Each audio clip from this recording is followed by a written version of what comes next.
Greetings and salutations. This is Carla from MooreTalkJa, and I am here today with a plea to the employers in Jamaica in the face of H1N1. So I don't know if you know, but a sixth person has died from H1N1 in Jamaica. It's a former employee of the Ministry of Health, so it's somebody who actually used to work to keep Jamaica healthy. And we have about 63 diagnosed cases right now. So whether according to research or according to folkways, because the people around you always tell you, even if they don't have any medical research to back it, the only way to get over something like H1N1 is to rest. You literally just have to rest till your body can come up back to the level that it needs to be for you to go out to work. The problem is, most people are afraid to take the amount of risk that they need, the rest that they need to take, because they're afraid they're going to lose their job, right? This is particularly so for people who like work right at the minimum wage, they earn right about the minimum wage, or they are days workers. So if you get paid by the day and you cannot work, it's only so long before you run out of money. If you are an unskilled worker, and plenty people out there can do what you can do, you're afraid, because you know, say if for 3 days you not show up, then the foreman are gonna find somebody else for push the wheelbarrow, or them are gonna find somebody else for clean the house, or them are gonna find somebody else for do the gardening, all of those types of things. For people who probably work in food service as well, they're going to be very afraid, because plenty people out there can do them job, right? So them not gonna take the rest that they need. The problem is, if people come back to work before they are healthy, one, they run the risk of spreading it, so they might still be contagious when they return to work. And two, it can become detrimental to them, because if you have a viral infection and you push yourself to come back out before the time, the risk is that you can develop pneumonia, all of them type of something there, right? The next thing is that, if we're honest, a lot of Jamaicans were not very healthy. That's why when Chik V come to Jamaica, it walk through Jamaica. When Zika V come, it a walk through. H1N1, it a walk through. Because most of us, our immune systems are not where it should be. Our immune systems are not where they should be because we're overworked. A lot of us are working twice as hard as we think we should have to work. And if you compare it to other countries, twice as hard as people in other countries work to make the same amount of money or less money, right?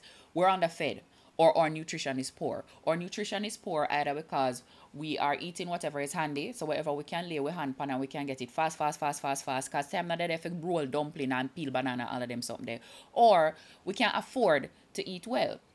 If you are living off of what is close to the minimum wage, then it's likely that your nutrition is not going to be the greatest, especially if you live in an urban area and you cannot farm for yourself, right? If you're broke and you're there country, it might look different because you can't farm. If you're broke and they're town, where in the apartment you go plant up the thing them, right? So your nutrition is poor. The other thing is that people who work and live close to minimum wage, them probably have a side hustle, which means that them nah rest. For them body tired all the time. So people like that are especially susceptible to things like H1N1 that are more likely to get you if you have an immune system that is not in top condition. So what I'm asking employers to do right now is to please be accommodating to the people who work with you, in particular the people who work with you who probably work at the lowest level of your organization, right? Extend the same accommodation to them that you would like extended to you if you get sick, because sickness does not discriminate.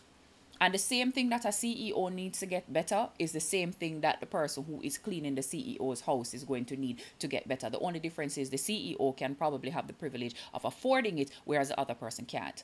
The only difference is that the CEO probably stands a better chance of bouncing back faster because they were probably eating green food and fresh food, and they were probably going to the gym and their immune system is strong, whereas the person who is cleaning your house probably doesn't have that privilege. So in this moment, as a country, as employers in this country, who are aware of the social maladies of the country, who are aware of the differences between you and your employees, what I'm asking you to do is do not treat people like they're expendable in this moment as we are going through this illness, because you could actually be putting people's lives at risk. Because if people feel like they're not safe in their job and that you're going to fire them or replace them, they're going to push and come back out too early, and that's going to cause problems and complications with them health, and them could have end up dead, right? So it sounds extreme, but it's a serious thing that I'm saying to you.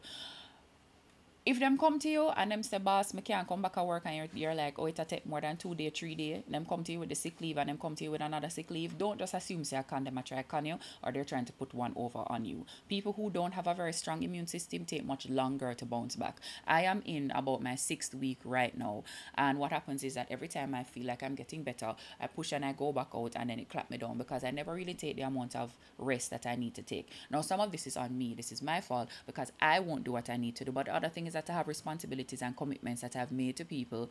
You know, me take people money, and me have people work what me need for turn out, right? So imagine I have buffers, right? I can probably bounce from my mother or ask her for some money, or you know, I live in a home right now where there will be food in the house regardless of whether or not I go to work. For people who they are the primary breadwinners and they don't have those types of buffers, it becomes even more real for them. So if somebody come to you and say, I can't come work for the 3 days, and me ask if you just upfront me the money and me work it off back, if you can do it, do it, because this could be the difference between this person healing their body properly and this person pushing themselves to the point of death, right? We have a responsibility to each other in this time, and it's not for you to use your position or privilege to judge what the other person is going through. It is for you to use your experiences in life and what you would want to happen to you to decide how you're going to treat the other person. Take this thing seriously.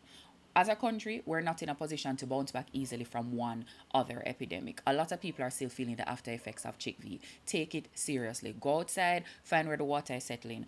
Do what you need to do. Wear the repellent, burn the destroyer, whatever it is that you need to do to get those mosquitoes away from you. Bore the hole in at the bottom of the tin then before you throw them out so the water can settle and catch up.